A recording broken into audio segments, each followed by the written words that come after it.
Hi guys, welcome back to Fast Cheetah. Today I decided not to do my intro like I usually do or other pics. So, chapter 27.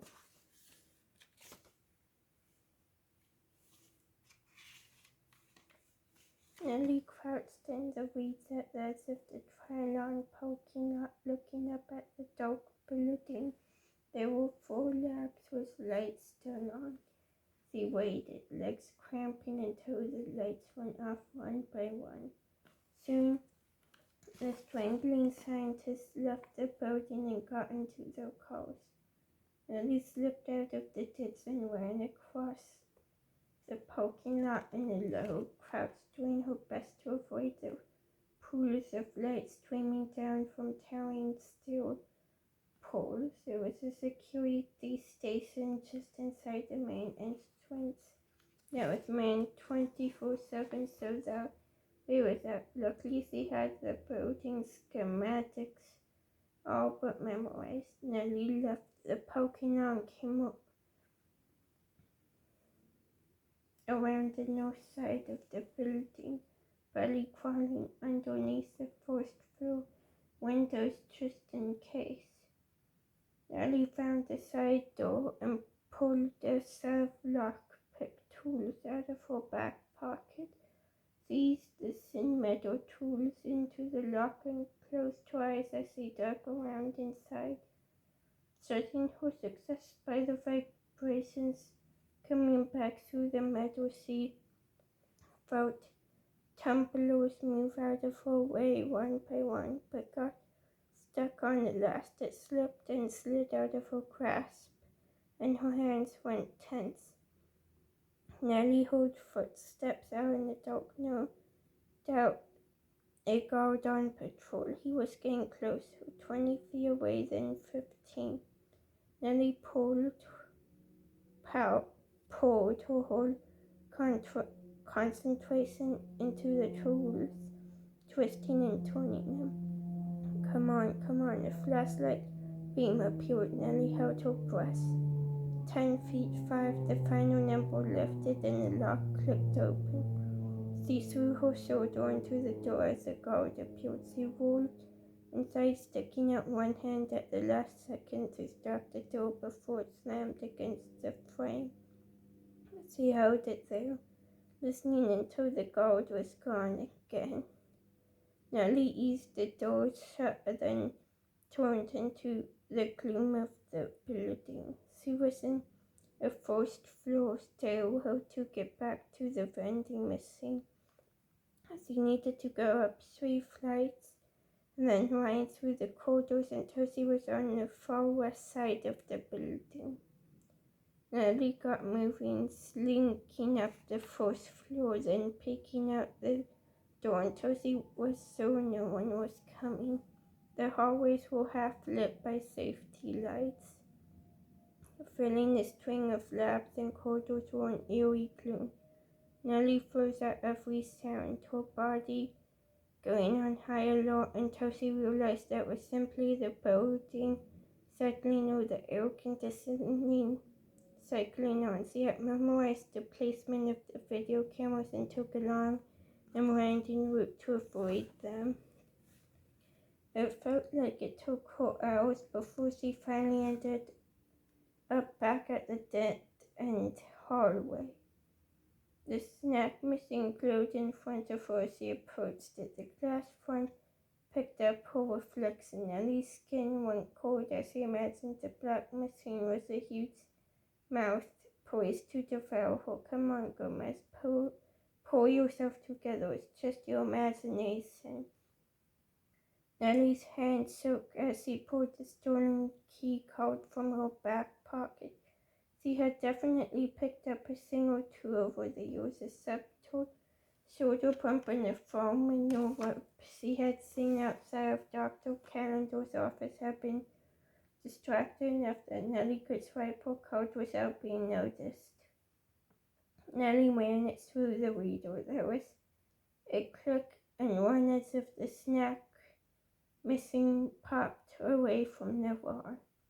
Nellie peeked around the side of the machine. There was now a sliver of space between and the wall behind. She slipped her fingertips into the crack that formed and pulled the snack machine door swung open easily and without a sound. On the other side there was a narrow concrete staircase leading down into darkness. Nellie swallowed a growing lump of fear on her throat and she stepped into the black, shutting the door behind her. She stood there in the dark, her heart hammering until there was a faint hum all around her, and a series of dim fluorescent lights cut on all along the staircase. Huh, Nellie thought. I guess you can be evil and energy conscious at the same time.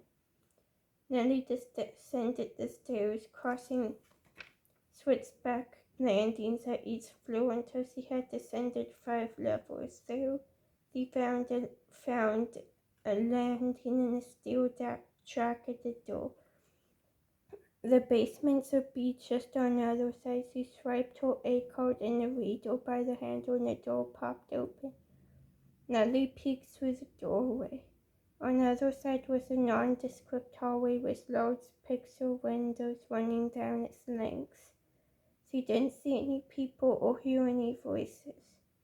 Nellie moved into the hallway in a slight crouch, easing the door closed behind her. When she came to the first lab, she flattened herself against the wall and peered over her shoulder. The lab was filled with racks of computers, tables, chairs, and a chalkboard that was covered in a confusion of symbols. There was another lab next door, just like it.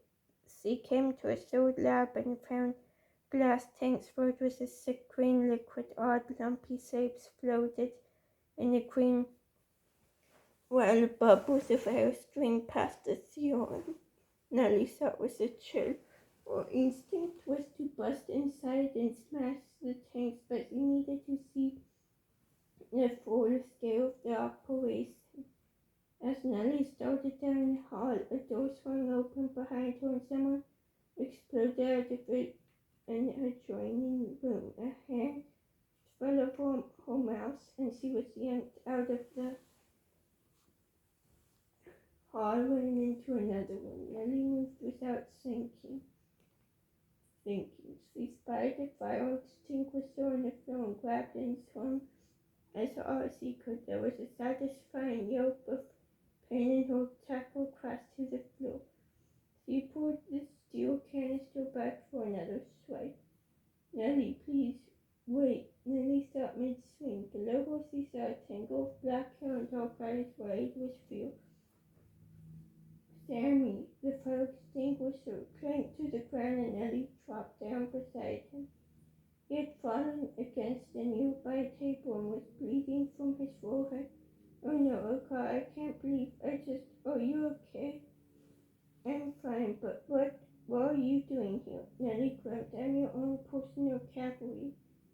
I'm going to meet you out here, but first I need to see what Pierce is up to. Can you walk? Sammy nodded and Nellie helped him up. She put her back to the wall and peered out into the corridor. The coast was clear. Nellie and Sammy moved down the hall. Nellie's mouth went dry and the muscles in her legs quivered as she drew closer. Another window sat in the wall ahead, the biggest one yet.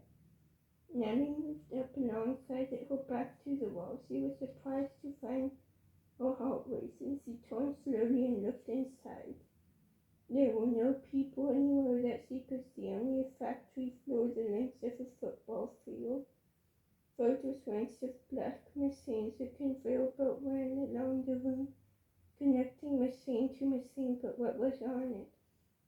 Nellie moved in front of the window and peered into a back corner. What she saw there made her blood go cold. He's really doing it, Nellie said, struck dumb at the idea. Along the back wall were 3 massive glass tanks, each one nearly 3 stories high. They were empty, but she knew soon they would be filled with the same The green liquids he had seen, all the hoses running from the bottom of the tanks to the machines that ran the conveyor belts. He's mass producing the cerium. Nellie said, but why? Sammy asked. There were hoses at the ready to screw the cerium into vials, and boats waiting to whisk the vials away. Nellie could see hundreds, maybe thousands of empty vials just waiting for Pierce to press the button. Because Nellie said her face ground, he's going to build an army. And then there's this.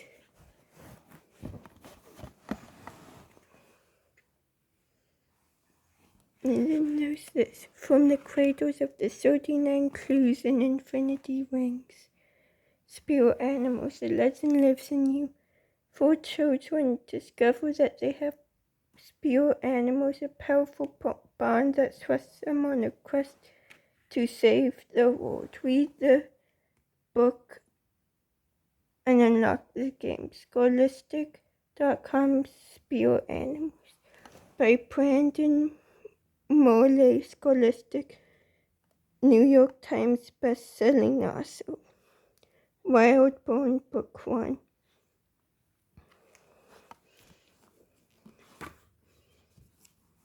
Altoboro Cryo.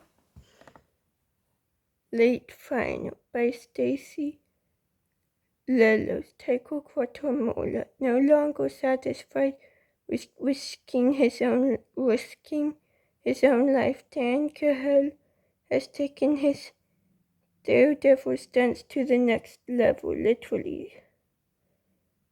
Sources spotted the reckless thing hanging off a zipline hundreds of meters above the ground. A witness saw a number of men in dark suits chasing him afterwards, probably a private security firm his guardians hired to keep him out of trouble. Are these experts in over their heads trying to wrangle the menace to public safety? See pages 2, 3, and 7. Terror unzipped. Daredevil Dan endangers thousands. Was this a lie? Then there's the front. Ready, set, go. Amy and Dan need your help. Your top secret online mission awaits. All of this. Go to Scholastic.com, the 39 Clues ebook you to unlock, and you need your book with you. Use it to answer 2 questions. Your evidence, cards, and mission will be unlocked. Your mission starts now. Same here, except this is an old book. The summary will be on the way back.